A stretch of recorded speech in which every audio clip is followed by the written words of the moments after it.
Hello friends, welcome to Suggestive Education. Suggestive এডুকেশনে সকলকে স্বাগত জানাই।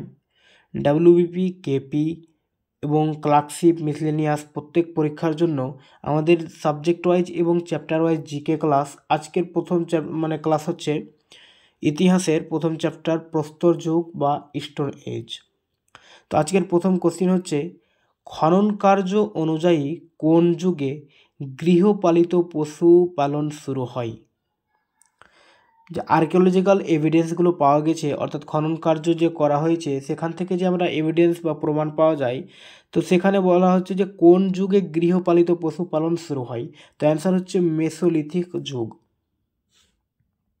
মেসোলিথিক যুগে পশু গৃহপালিত হয়েছে এর প্রমাণ কোথায় পাওয়া গেছে? ল্যাঙ্গনাজ, বীরভানপুর, আদমগড়, চোপানি, মান্ডো। তো অ্যান্সার হচ্ছে আদমগড়।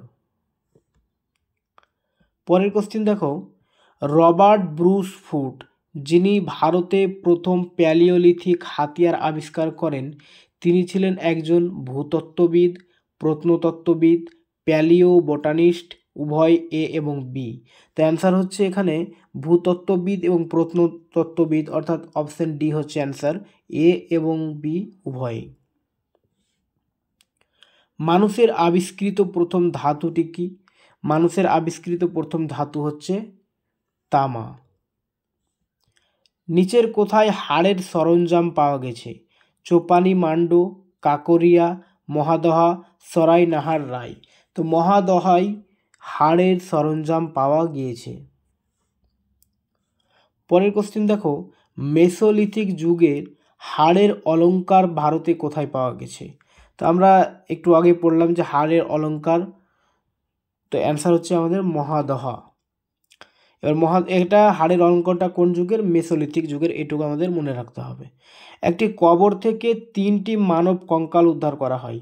সরাইনাহার রায় থেকে, দমদমা থেকে, মহাদহ থেকে, ল্যাঙ্গনাজ থেকে। তো বলছে একটি কবর থেকে 3টি মানব কঙ্কাল উদ্ধার করা হয়, পাওয়া যায়, সেটা হচ্ছে দমদমায়। প্রথমে শস্যের চাষ শুরু হয়েছিল নব্যপ্রস্তর যুগ, মধ্যপ্রস্তর যুগ, প্রাচীন প্রস্তর যুগ, আদি ঐতিহাসিক যুগ।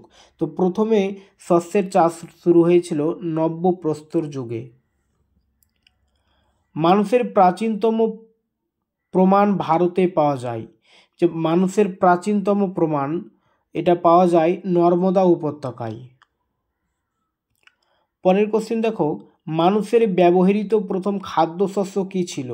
তো মানুষের ব্যবহৃত প্রথম খাদ্যশস্য হচ্ছে বার্লি। নিম্নলিখিত স্থানগুলির মধ্যে কোথায় ভারতীয় উপমহাদেশে প্রাচীনতম কৃষিকার্যের প্রমাণ মেলে? প্রতাপগড়, মেহেরগড়, কোয়েটা, কালাট। অ্যান্সার হচ্ছে মেহেরগড়। নিম্নলিখিত সময়ের মধ্যে কোনটি চ্যালকোলিথিক যুগ নামেও পরিচিত? তো চ্যালকোলিথিক যে যুগটাকে বলা হয় সেটা হচ্ছে তামার যুগ, অর্থাৎ তাম্র যুগ বা কপার এজ। কোন ঐতিহাসিক প্রাচীন ভারতের ইতিহাসের উপর গবেষণার জন্য বিখ্যাত? সতীশচন্দ্র, বিপানচন্দ্র, রামশরণ শর্মা, অমলেশ ত্রিপাঠী। অ্যান্সার হচ্ছে রামশরণ শর্মা। পরের কোশ্চিন, পাথরের যুগ থেকে হরপ্পা সভ্যতা পর্যন্ত সাংস্কৃতিক অবশেষ নিম্নলিখিত কোন স্থান থেকে পাওয়া যায়? বলছে পাথরের যুগ থেকে শুরু করে হরপ্পা সভ্যতা পর্যন্ত সাংস্কৃতিক যে ধ্বংসাবশেষগুলো পাওয়া গেছে সেটা কোথায়? অ্যান্সার হচ্ছে মেহেরগড়। তারপর হচ্ছে নবদাতলি খনন করেন। নবদাতলি একটা আর্কিওলজিক্যাল সাইট, যেটা খনন করেন KD Bajpai, VS Wakankar, HD Sankalia, Mortimer Wheeler. তো অ্যান্সার হচ্ছে এইচডি সাঁকালিয়া। আচ্ছা, এই নবদাতলি এটা যে একটা আর্কিওলজিক্যাল সাইট, কোথায় কোন রাজ্যে অবস্থিত? অ্যান্সার এখানে হচ্ছে অপশন দেখো, গুজরাট রয়েছে, মহারাষ্ট্র, ছত্তিশগড়, মধ্যপ্রদেশ। তো নবদাতলি হচ্ছে এটা মধ্যপ্রদেশে অবস্থিত। মেগালিথ হিসাবে চিহ্নিত করা হয়েছে। বলছে মেগালিথটা কি জিনিস? মেগালিথ তো অপশন রয়েছে সন্ন্যাসীদের গুহা, সমাধি, মন্দির, উপরে কোনোটি নয়। তো যে সমাধিগুলো ছিল সমাধিগুলোকে মেগালিথ বলা হতো। প্রাচীন যুগে যে সমাধি সেগুলোকে মেগালিথ বলা হয়, বা পাথরের স্তূপও বলা হয়, মানে পাথরের স্তূপ দিয়ে দিয়ে ওটা সমাধি তৈরি হতো। সেগুলোকে মেগালিথ বলা হয়। নিওলিথিক স্থানগুলির মধ্যে ছাইয়ের স্তূপের সাথে যুক্ত। যে নিওলিথিক একটা স্থান যেটা নিওলিথিক যুগে ছিল এবং সেখানে ছাইয়ের স্তূপ ছিল।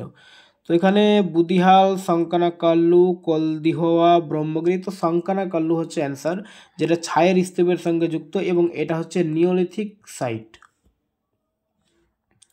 ভীমবেটকা ড্যাশের জন্য বিখ্যাত। তো ভীমবেটকা কিসের জন্য বিখ্যাত?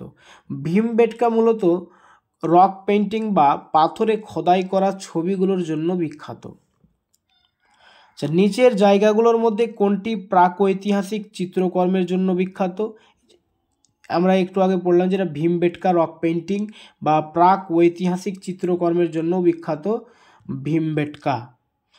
তারপরে দেখো ভীমবেটকা গুহা কোথায় অবস্থিত? জম্মু কাশ্মীর, মধ্যপ্রদেশ, সিকিম, ঝাড়খণ্ড। ভীমবেটকা অবস্থিত মধ্যপ্রদেশে। পরের কোশ্চেন দেখো, চ্যালকোলিথিক যুগে মহারাষ্ট্রে মানুষ তাদের মৃতদের কবর দিয়েছে তাদের বাড়ির মেঝের নিচে নিম্নলিখিতভাবে। কোশ্চেনটা হচ্ছে যে চ্যালকোলিথিক যুগে মহারাষ্ট্রের যে মানুষগুলো ছিল তারা তাদের বাড়ির মেঝের নিচে কবর দিত। এবার এই কবরটা কিভাবে দিত? উত্তর থেকে দক্ষিণে অবস্থান করে, পূর্ব থেকে পশ্চিমে, দক্ষিণ থেকে উত্তরে, পশ্চিম থেকে পূর্বে। তো অ্যান্সার হচ্ছে উত্তর থেকে দক্ষিণে অবস্থান, অর্থাৎ উত্তর দিকে মাথা এবং দক্ষিণ দিকে পা করে কবরটা দেওয়া হতো। কোন যুগে? চ্যালকোলিথিক যুগে। চ্যালকোলিথিক যুগের আরেকটা আমরা নাম কি পড়লাম? তামার যুগ বা তাম্রযুগ। ওকে, পরের কোশ্চেন দেখো, নিচের কোন স্থান থেকে কুকুরের কঙ্কাল ও মানব কঙ্কাল একসাথে পাওয়া গেছে? বলছে নিচের কোন স্থান থেকে কুকুরের কঙ্কাল এবং মানুষের কঙ্কাল একসঙ্গে পাওয়া গেছে? সেটা হচ্ছে বুরজাহাম থেকে। গর্তে বসবাস অর্থাৎ পিট ডুয়েলিং বা কূপ ঘরও লেখা হতে পারে, কোশ্চিনে কূপ ঘরও থাকতে পারে, ঠিক আছে। গর্তে বসবাসের প্রমাণ বা কূপ ঘরের প্রমাণ বা পিট ডুয়েলিং, যাকে ইংরেজিতে বলা হয় পিট ডুয়েলিং, এটা পাওয়া গেছে কোথায়? বুরজাহামে। বুরজাহাম কোথায় অবস্থিত? জম্মু কাশ্মীর, মধ্যপ্রদেশ, সিকিম, পশ্চিমবঙ্গ। তো বুরজাহাম অবস্থিত জম্মু কাশ্মীরে। বিন্ধ্য পর্বতের কোথায় সর্বোচ্চ সংখ্যক মানুষের কঙ্কাল পাওয়া গেছে? মোরহানা পাহাড়, ঘগরিয়া, বাঘাইখোর, লেখিয়া। তো অ্যান্সার হচ্ছে লেখিয়া। লেখিয়া বিন্ধ্য পর্বতের একটি পাহাড়, যেখানে লেখিয়া হচ্ছে বিন্ধ্য পর্বতের একটি গুহা বলতে পারবো, পাহাড়, যেখানে সর্বোচ্চ সংখ্যক মানুষের কঙ্কাল পাওয়া গিয়েছে। ন্যাশনাল হিউম্যান মিউজিয়াম কোথায় অবস্থিত? ন্যাশনাল হিউম্যান মিউজিয়াম অবস্থিত ভোপাল। তারপরে দেখো, ভারতীয় প্রত্নতত্ত্বের জনক কাকে বলা হয়? ভারতীয় প্রত্নতত্ত্বের জনক বলা হয় আলেকজান্ডার কানিংহামকে।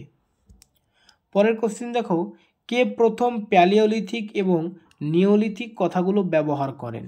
লুবক, জন মার্শাল, এইচডি সাঙ্কালিয়া আর মর্টিমার হুইলার। অ্যান্সার হচ্ছে লুবক। লুবক প্যালিওলিথিক এবং নিওলিথিক এই দুটো কথা তিনি প্রথম ব্যবহার করেন। কোন যুগে যাযাবররা বসতি স্থাপন শুরু করেছিল? মেসোলিথিক যুগ, নিওলিথিক যুগ, প্যালিওলিথিক যুগ, এর কোনোটি নয়। তো অ্যান্সার হচ্ছে নিওলিথিক যুগে। নিওলিথিক যুগে যাযাবররা বসতি স্থাপন করতে শুরু করেছিল। নিওলিথিক যুগে যাযাবররা বসতি স্থাপন শুরু করেছিল। এর পরের চ্যাপ্টার আমরা করব যেটা সিন্ধু সভ্যতা। ওকে।